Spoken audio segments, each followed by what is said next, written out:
Sasabayan ng grupong United People's Initiative ang nakadakdang religious rally ng Iglesia ni Cristo sa Rizal Park sa Maynila sa araw ng Linggo. Ang pagtitipon ng grupo gaganapin sa People Power Monument. Kaninang umaga, nagsagawa na ng walkthrough ang Quezon City Police District, QC Local Government Unit at mga kinatawan ng UPI bilang paghahanda sa nakadakdang pagtitipon.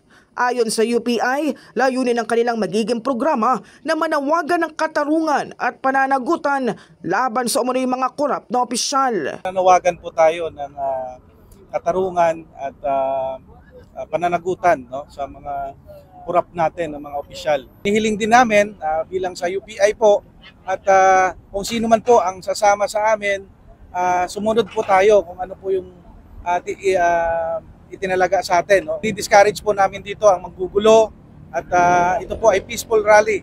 Ayon sa QCPD, sa halip na 3 araw na programa na pagkasunduan na idaos na lamang ng UPI ang kanilang pagtitipon mula alas 8 ng umaga hanggang alas 10 ng gabi sa Linggo. Napag-agrihan na yung gaganaping rally is November 16 na lang po from 8 a.m. to 10 p.m. Prepared na po yung QCPD at meron po tayong 1,284 na ide-deploy para magbantay sa security coverage ng rally. Kasali na din po doon yung mga medical personnel natin na mag-a-assist kung meron man pong medical cases na mangyayari during the rally po. Tinatayang 300,000 ang lalahok sa rally at sasakupin ng entablado at mga dadalo ang buong White Plains Avenue. Ilan pong in-expect na dadalo? We are expecting 300,000 participants as stated doon sa request nila during November 16 po.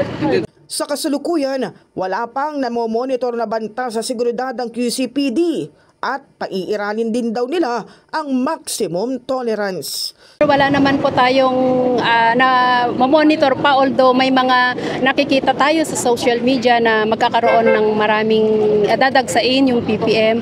Naka-ready po tayo for as of now sa mga threats, wala pong nababalidate. Pakiusap po natin sa mga sasama sa protest rally on November 16 na sana maging maayos, maging mahinahon.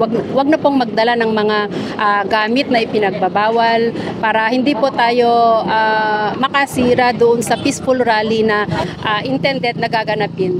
In the heart of changing lives, ako si Brigada Kath Austria ng 105.1 Brigada News sa FM Manila, The Music and News Authority.